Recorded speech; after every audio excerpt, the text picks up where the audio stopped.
कौन बनेगा नेता। नगर निगम के चुनाव पास आने वाले थे।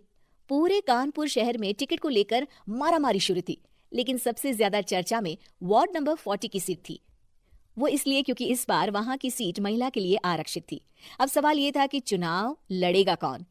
इससे पहले ठाकुर साहब वहां से पार्षद थे और इस बार उन्होंने अपनी पत्नी सीमा ठाकुर को टिकट दिलवाई और ठाकुर साहब की शान के कारण सीमा जी ने 20,000 वोटों से चुनाव जीत लिया। अरे बधाई हो सीमा भाभी, अब तो आप वार्ड की पार्षद बन गई हैं। अब तो हमारे काम आप ही करवाएंगी। अरे ये तो सिर्फ नाम की पार्षद बनी है, वो तो महिला सीट आ गई, वरना पार्षद तो मुझे ही बनना था। अब भले ही चेहरा इसका होगा लेकिन पावर तो मेरी ही होगी। अरे वाह भाई साहब, क्या दिमाग लगाया है आपने भी। आइए आप लोग, खाना लगा दिया है सबके लिए। सीमा जी पार्षद बन चुकी थी, फिर भी उनकी एक ना चलती।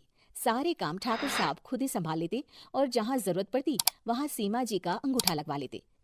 सीमा जी ज्यादा पढ़ी लिखी भी नहीं थी। एक दिन ठाकुर साहब और सीमा एक प्रोग्राम में जाते हैं। अरे ठाकुर साहब, आप आ गए। ओहो, पार्षद मैडम भी आ गई हैं। स्वागत है आप दोनों का। लगता है हमारे पार्षद फंड का सही इस्तेमाल हो रहा है। चलिए अब उद्घाटन करते हैं। ये लीजिए ठाकुर साहब कैची, आप ही सबसे पहले प्रवेश कीजिए। सब लोग आगे निकल जाते हैं और सीमा जी पार्षद होने के बावजूद भी पीछे खड़ी रह जाती हैं।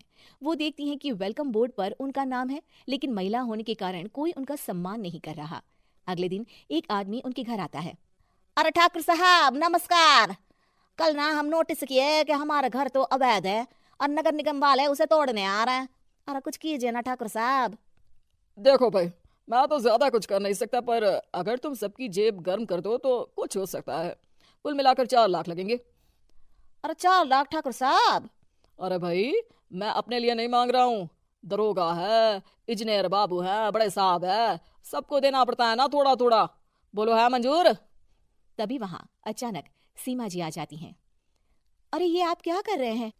पहले इन्हीं लोगों से तो आपने वोट मांगे, अब इनसे ही पैसे ले रहे हो। अरे चुप रहो तुम, तुम्हारा काम है सिर्फ अंगूठा लगाना, तुम वही किया करो। मुझे दूसरे काम तुम मत सिखाओ, समझी? और तुम ना जाओ, अब पैसे लेकर आओ, वरना जेसीबी किसी भी वक्त आती होगी। सब कुछ ऐसे ही चलते रहता है।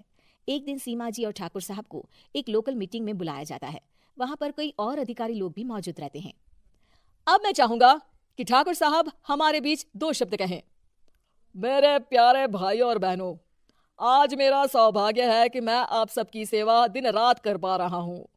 आपने मेरी पत्नी को भारी मतों से जिताया है, इसलिए मैं आप सभी का शुक्रगुजार हूं। मैं आप सबसे वादा करता हूं कि हमेशा की तरह हमारे वार्ड में किसी को कोई तकलीफ नहीं आने दूंगा। सभी लोग तालियां बजाने लगते हैं। अब मैं माननीय पार्षद मैडम को स्टेज पे बुलाना चाहूंगा। अपने नाम को बुलाया सुनकर सीमा जी एकदम चौंक जाती है। उन्हें बिल्कुल उम्मीद नहीं थी कि इतनी बड़ी जगह उन्हें मंच पर बुलाया जाएगा। जैसे तैसे वो मंच पर चढ़ती हैं।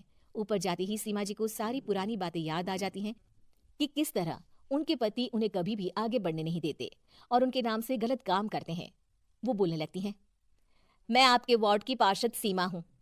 आप में से बहुत कम लोग ही मुझे जानते होंगे, क्योंकि इससे पहले मुझे कभी ऐसा मौका ही नहीं मिला। सारे मौके मेरे पार्षद पति यानी आपके ठाकुर साहब ही लेते रहे, लेकिन आज ये मौका मुझे मिला है तो मैं इसे ऐसे ही नहीं जाने दूंगी। मैं आपको ये बताना चाहती हूँ कि आपके ठाकुर साहब मेरे नाम की आड़ में गैर कानूनी काम करते हैं, जिस पर अंगूठों के निशान मेरे होते थे। इसीलिए मैं अपनी गलती मानती हूँ और आज अपने पद से इस्तीफा देती हूँ, ताकि आगे से कोई गलत काम ना हो पाए। अब फैसला आप सबके हाथ में है कि आप हमें क्या सजा देना चाहते हैं। सीमा जी की बातें सुनकर ठाकुर साहब के चेहरे का रंग उड़ जाता है और वो शर्म से मुंह नीचा करके वहां से चले जाते हैं और पद से इस्तीफा देकर ही सही सीमा जी अपने आप में आत्मविश्वास महसूस करती हैं।